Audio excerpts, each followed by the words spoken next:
Getting the title greatest country in the world isn't as easy as some people might think. But in the United States, many like to throw that phrase around like it's a fact. But I'll be the first one to disappoint you. If you don't have these 5 key points, you can't be the greatest country. Ever.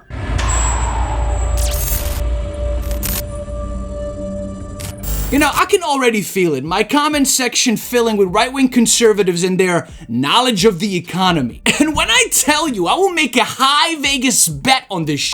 I'll have people saying, this is nothing but communism. I'm not living in your libtard socialist ways. Over my dead body will I pay for your medical bills.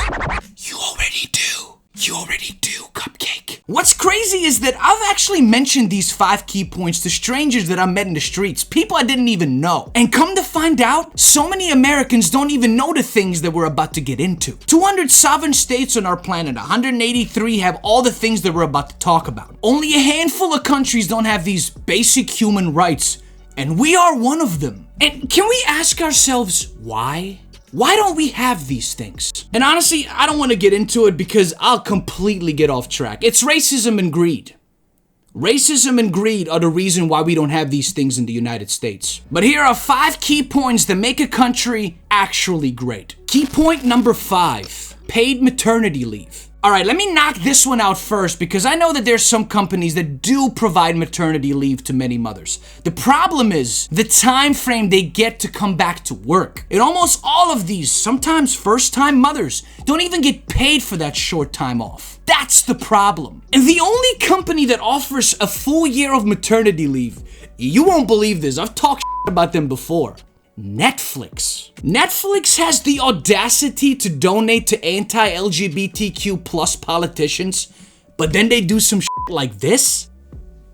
I don't get it. But that's how it should be for everybody. Every single person in the United States should get a year off paid maternity leave to spend it with their firstborn child, and even if it's not their firstborn child, to spend it with their first year of their child's life with them. In most European countries, in most of the world, mothers aren't the only one to get maternity leave. The father gets it too. Some countries give fathers off up to 9 months to stay home with their families. This could eliminate so many things, so many problems this country already has. And this is one of the many reasons why my wife and I don't have kids and more than likely will never have kids in this country. Key point number 4, universal childcare. Think about this. How do you feel about a stranger watching your kid while you're at work? A stranger that's charging you upwards of $800 a month. Makes you feel some type of way, don't it? And don't tell me it doesn't, because I don't even have kids and it makes me feel some type of way. If we had paid maternity leave, paid via our taxes, where mothers and fathers could stay home and raise their kids for their first year of their life, you wouldn't have to worry about having universal childcare. But there are some crazy people that actually enjoy working for some reason.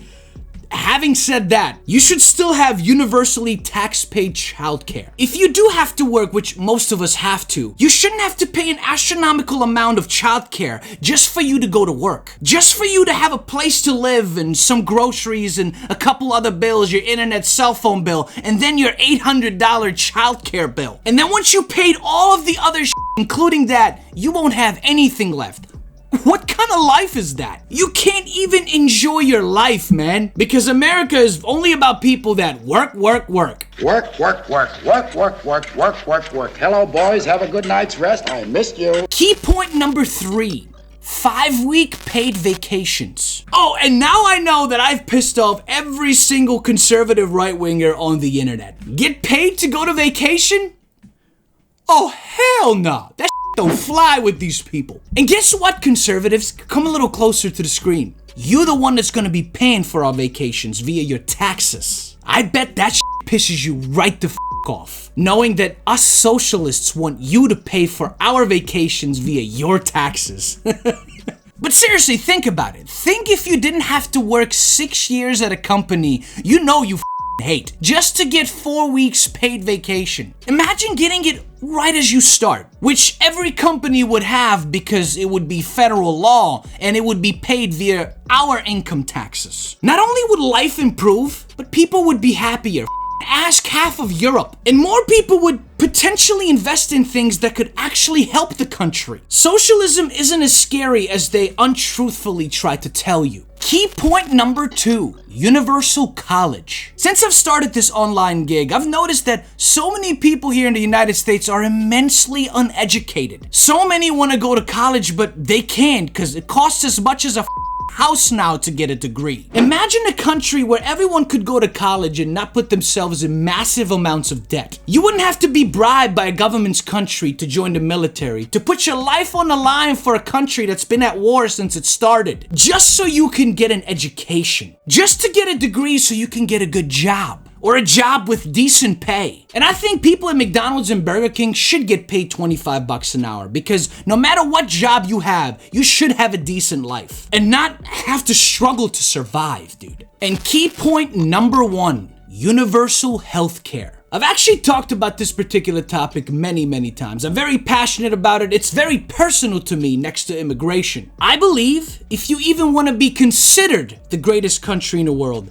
this key point must be met. A percentage of our income taxes should go into a fund where if you go to the hospital or the doctor, they bill the government after your visit and the government pays for those bills via the taxes that you put into that fund. It's that simple, man. Honestly, I don't get it. How could the richest country in the world not offer their citizens universal tax-paid healthcare? But they have $880 billion annually for their military to bomb brown people. Politicians buy stocks that they already own, and then they pay themselves all that money. I have already unfolded this veil for you. You know why we don't have universal healthcare in this country.